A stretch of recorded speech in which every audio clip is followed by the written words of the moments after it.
Already కాలక్రమేణా 3 యుగాలు గడిచిపోయాయి కాబట్టి 3 స్తంభాలు కూలిపోయాయి.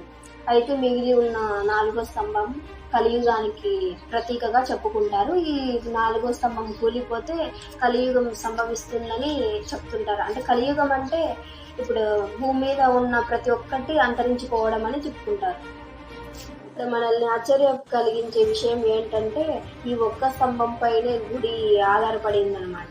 ఆ గుడి పైన కొన్ని వందల టన్నుల గల రాయి ఆ గుడి పైన మొత్తం ఆధారపడి ఉంది. ఇది ఎలా సాధ్యమని శాస్త్రవేత్తలు ఇంతవరకు కూడా కనుక్కోలేకపోయినారు. మీరు చూస్తున్నది ఒడిశాలోని కోనార్క్లో సన్ టెంపుల్. ఈ గుడిలో విగ్రహం గాలిలో తేలుతూ ఉంటుంది. వినడానికి వింతగా ఉంది కదా, కానీ ఇదే నిజం.